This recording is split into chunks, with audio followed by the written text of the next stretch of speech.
mucho la atención lo que dices, Laios, porque me estás hablando de conversaciones que ha habido entre Putin y Netanyahu, Israel y Rusia, y precisamente ahora estoy viendo que las autoridades de Israel, pone aquí en Europa Press, que iniciaron conversaciones con Rusia para abordar estos patrullajes que van a hacer Rusia y Siria, pero pues de alguna forma supuestamente les habría tomado por sorpresa, ¿no? Entonces, ¿qué crees que estará pasando ahí? Bueno, podría ser también que cuando Netanyahu se fue del poder, que lo sacaron porque perdió las elecciones, el gobierno de coalición de todos contra Netanyahu, liderados por Bennett, Naftali Bennett, un ex colono del movimiento de los colonos judío-americanos, de estos fanáticos. De línea dura, ¿no? Sí, diría de la ultraderecha judía, sí, ultranacionalista bíblico, de esos, ¿no? Pues, ¿qué iba a decirte? Él le acusaba a Netanyahu que había roto o no había continuado con el acuerdo que había tenido Netanyahu con Putin. Y probablemente esto sea una medida de presión para obligar al gobierno de Bennett a hablar con Rusia y llegar a un acuerdo de cierta índole. Pero claro, lo importante desde el punto de vista de Damasco sería que no se vuelva a la acción de antes, en que se toleraban ataques israelíes impunemente. Claro, decían los rusos que las defensas sirias derrotaban y derribaban misiles atacantes israelíes, y obviamente serían defensas antiaéreas en su mayoría de fabricación rusa, o sea que los rusos le estaban dando a los sirios sistemas de misiles antiaéreos como Pansir, me imagino SA-17, también Buk, para defenderse, y estaban los S-300, pero creo que no llegaron a usar los S-300. Así que estas patrullas, que no es lo único, ojo, hay que añadir más de las patrullas. A ver. A los 2 días o 48 horas, según los israelíes, y Avia Pro, el portal ruso, lo reportó, pero eso de las 48 horas creo que lo dijeron los israelíes, los de Debka File, del anuncio de las patrullas conjuntas. Rusia, con fotografías y todo, anunció que ponía policías militares en el puerto de Latakia, puerto importante, naval rusa también allí, en la sección del puerto de descarga de contenedores, de furgones, y va a haber policía militar rusa para garantizar la seguridad del lugar. Y ahí es donde en diciembre hubo 2 ataques de los israelíes contra esa área de los furgones, en Latakia. En esa zona, el ataque de que había descarga de armamento de Irán que vino por mar para Siria, para apoyar. Entonces, el hecho que estaban los rusos allí fue interpretado, al menos por esa fuente de Tel Aviv, de que, bueno, era otra señal a los judíos de que los rusos, ojo, que no ataquen esa zona, porque si matan a un soldado ruso, se puede armar la grande y los rusos van a defender a esos policías militares con defensas antiaéreas. Otra advertencia a los judíos, y esto venía de, no sé si de Debka File también, que los rusos han permitido descargar aviones iraníes, armamento presuntamente o apoyo de Irán, que puede ser también de medicinas, en fin, o apoyo logístico, para Siria, en la base de Khmeimim, en Latakia también, pero es la gran base rusa aérea, de defensa de Siria. Los rusos tienen varias bases, pero la principal en Siria, pero la principal es la de Khmeimim, y están permitiendo aviones de carga iraníes aterrizar bajo la protección de las defensas y de los cazas de combate rusos. Antes, pues claro que los judíos no se atrevan a atacar porque están bajo la protección de Moscú, porque si lo hacen y amenazan la vida de los rusos, va a haber una respuesta. Otra advertencia a Moscú, que lo mencionaba Debka File, que hubo un ejercicio reciente, los últimos 7 días, un ejercicio de defensa antiaérea conjunto, me imagino de misiles antiaéreos y radares de alerta temprana, etcétera, de Siria con Rusia. Así que otra advertencia también a Tel Aviv de esa... y Rusia con Irán, creo, también, un poco antes, ¿no? Bueno, sí, porque son aliados. Sí. Bueno, es lo mismo que deja a los aviones iraníes aterrizar en la base Khmeimim bajo protección de las defensas rusas. Eso es significativo. O que hay policías militares en el puerto de Latakia donde presuntamente los israelíes no presuntamente, el ataque fue real de los aviones israelíes, 2 ataques en diciembre pasado contra presuntos cargamentos de armas iraníes que vinieron por mar al puerto del ataque, pero ahora habría policías militares rusos en esa zona con defensas antiaéreas para garantizar la protección de la zona. Entonces hay más. Se están quejando los israelíes. A ver. Esto viene de la fuente rusa. Devkafile, que yo sepa, a menos que sea para los que pagan la suscripción de ellos, pero en Avia Pro ha aparecido hoy, o en la madrugada, que los rusos están proyectando guerra electrónica, ondas electromagnéticas de interferencia electrónica, de guerra electrónica, sobre el espacio aéreo del norte de la Tierra Santa, de Palestina, lo que sería, me imagino que Galilea, el del actual Israel, y que está interfiriendo con los vuelos o las operaciones de equipos de navegación por satélite GPS, los están bloqueando, interfiriendo, que incluso ha afectado a vuelos de aviones que iban a aterrizar o que operaban por el aeropuerto de Ben Gurión. Entonces, pues eso ha molestado a los judíos, de que los rusos y los judíos le dijeron a los rusos como que paren eso, y los rusos rechazaron esa solicitud diciendo que es para proteger a las tropas rusas de ataques israelíes con aviones o misiles guiados por satélite y navegación GPS. O sea que si hay lo que acabas de decir, que Bennett, el gobierno Bennett ha solicitado conversaciones con los rusos, es ante esa presión que está creciendo. Ahora, sería para llegar a un tipo de acuerdo, porque Bennett aparentemente cerró las comunicaciones con los rusos, a diferencia de Netanyahu, que había tenido un canal de conversación abierto con Putin, y incluso Netanyahu le echó en cara a Bennett que las buenas relaciones que había mantenido con Putin las estaba dañando.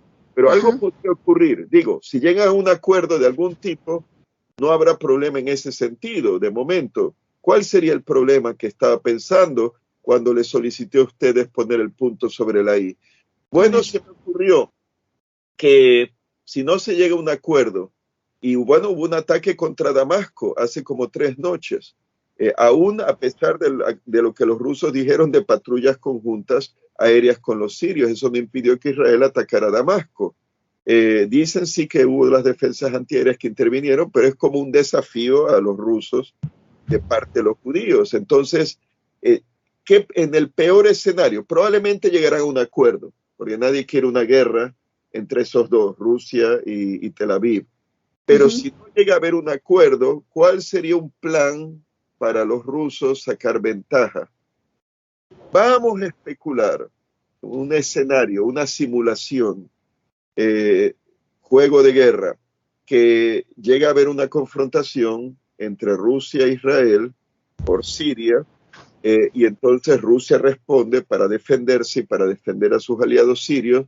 Bennett no quiere un acuerdo, y se siente, pues claro, como miembro del pueblo elegido que puede hacer lo que le da la gana ante los ojos del creador, y tiene el apoyo de los americanos, etcétera. Entonces estalla una guerra. Probablemente es improbable ese escenario, pero vamos a seguir con la simulación.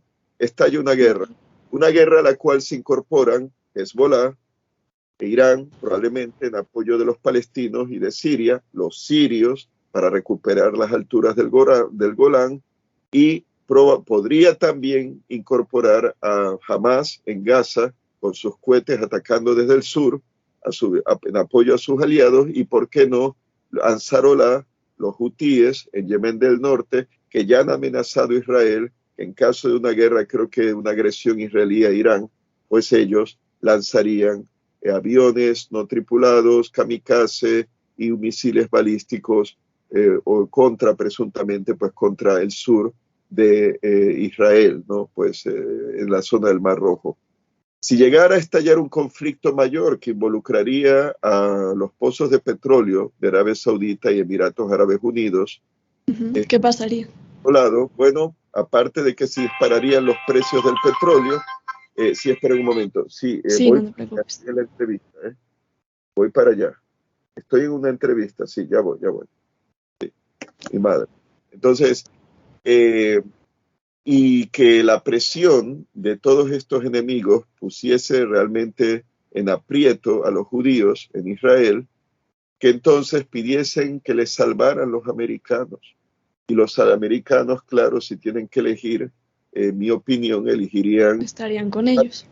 sí, con ellos, y más si esto involucra los pozos del petróleo de los saudíes y de los Pues con emiratíes, más razón, ¿no? irían, y una vez que tienen una alta concentración de fuerzas, portaaviones, aviones, tropas, etcétera, los rusos dan el zarpazo en Ucrania, donde las tropas europeas son débiles. Y Esto te iba a preguntar precisamente. Quería preguntarte, en medio de toda esta tensión que continúa entre la OTAN y Rusia y por Ucrania, ¿qué significa que en esta otra parte del mundo, un poquito más hacia el este, pues esté sucediendo esto que como nos cuentas puede estallar y convertirse en algo mucho más grave? también una advertencia de Putin a los Estados Unidos, aparte de a Tel Aviv, que ojo, están concentrados en lo de Ucrania, pero pueden haber asuntos que ocurran más al sureste. Y claro, hay una situación, en mi opinión, de vulnerabilidad de las bases americanas en Mesopotamia, en Irak, en Siria, porque además no he mencionado Irak, pero hay elementos como las milicias chiitas iraquíes, aliadas de Siria, aliadas de Irán, que probablemente intervendrían en un conflicto para expulsar a los americanos. Y hay una cosa que, según Debka File, Irán estaría construyendo un puente, creo que por el Éufrates, para desde Irak enviar suministros, armamento a ¿A las Siria? militas iraquíes operando en Siria contra terroristas de Daesh y otros grupos Ujú, terroristas que apoyan los ujú. enemigos de Siria. Así que es una situación de incertidumbre muy fluida, no está claro qué va a ocurrir, pero claramente podría un conflicto en Ucrania extenderse a esa parte del mundo o un conflicto, si se pone demasiado intenso en el cercano oriente, extenderse más, si eso involucraría a los turcos que son de la OTAN y lleguen a enfrentarse a los rusos o los mismos Ujú. americanos, entonces ya podría decir Rusia se ha roto el hielo con la OTAN. Así que Y van, Turquía no ha dicho nada ya para despedirnos nada más. bueno, los turcos de momento, bueno, lo que han dicho es que van a apoyar a Ucrania en el Ujú. asunto del caso de invasión rusa y Y ese tipo sobre de cosas. Siria, O sobre que el patrullaje. cerrarían los estrechos turcos también, por ejemplo, pero hay otra noticia que dice que Estados Unidos quería que Turquía cierre el estrecho del Bósforo y de los Dardanelos, y Turquía lo ha rehusado hacerlo. Así que no sé, Erdogan pues también es como un caballo desbocado, es un poco descontrolado el hombre. No se sabe exactamente qué es lo que va a hacer después.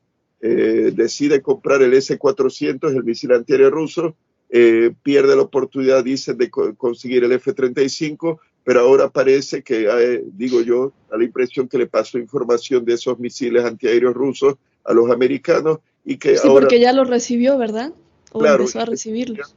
ajá, y que Turquía está negociando para que le vendan el F-35 americano y casas F-16 de Estados Unidos. Así que es una situación de incertidumbre. Y por otro lado está Azerbaiyán, que ha amenazado diciendo, según Aviapro, el portal ruso ese, que pues sería más a favor de Armenia y más en contra de Azerbaiyán. Aviapro, que Aliyev, el presidente de Azerbaiyán, dijo que Armenia no debe de existir. Obviamente Rusia no va a permitir que eso ocurra. Los turcos apoyan a Azerbaiyán. Irán no permitiría que entre azerbaiyanos y turcos otomanos acaben con Armenia, porque no olviden, Armenia había sido parte de Persia. Entonces no Y el de toleran. Hungría se reúne hoy con Putin, ¿verdad? ¿Ah? Ujú. ¿Qué cosa? El de Hungría se reúne hoy con Putin también, ¿verdad? Bueno, si no, no estaba enterado con tanta cosa, pero sí es importante eso en vista de los sucesos de lo de Ucrania y las tensiones, ¿no? El Macron de Francia iba a hablar con Putin también, así que De cada uno nuevo. está Ujú. tratando de ver, y eso demuestra otra cosa, no hay un frente unido de la Unión Europea, y Rusia lo sabe, también los americanos, por eso no ha incluido a la Unión Europea en las conversaciones, como decir, trilaterales, Washington, Moscú, Bruselas, sino Washington, Moscú y han dejado fuera a los europeos porque carecen de unidad y por lo tanto carecen de credibilidad. Aparte de otra cosa, para terminar, se desarmaron, 30 años de desarmarse desde el 1991 que cae la Unión Soviética hasta ahora. ¿Por qué? Porque era más cómodo reclinarse en los americanos que les defiendan y los americanos se fueron desarmando de una guerra clásica convencional de tanques, porque claro, había que cazar a presuntos terroristas y aviones no tripulados de hélice y sensores para detectar con cámaras térmicas tras las paredes, qué sé yo, si había algún guerrillero terrorista escondido por allí, y con eso no se derrota un tanque ruso, por ejemplo, o no un tanque, sino un batallón de tanques a toda velocidad invadiendo, como era el escenario clásico de lo que hubiera sido una guerra en los años 80, ¿no? Que no llegó a ocurrir, y que lamentablemente ahora el espectro de eso vuelve, parecía que ya no iba a volver, pero bueno, son las cosas de la historia, que a veces es prematuro descartar ciertos acontecimientos que no se repitan cuando realmente sí se pueden repetir, por las constantes historias. Sí. Te agradecemos muchísimo, Lajos, porque hay muchísimas fichas aquí en todo lo que está pasando y siempre nos traes un abanico de hechos, de informaciones de aquí y de allá. Guerra, pero ya ven que la cosa es como un juego de ajedrez geopolítico y geoestratégico. Exacto, es interesantísimo y también pues de miedo, ¿no? Por lo que pueda suceder, pero esperemos que no. Muchísimas gracias, Lajos. Un abrazo grande. Por invitarme. Muchas gracias. Hasta la próxima. Y a ustedes, muchísimas gracias por seguirnos aquí en El Punto Sobre la I. Hasta la próxima.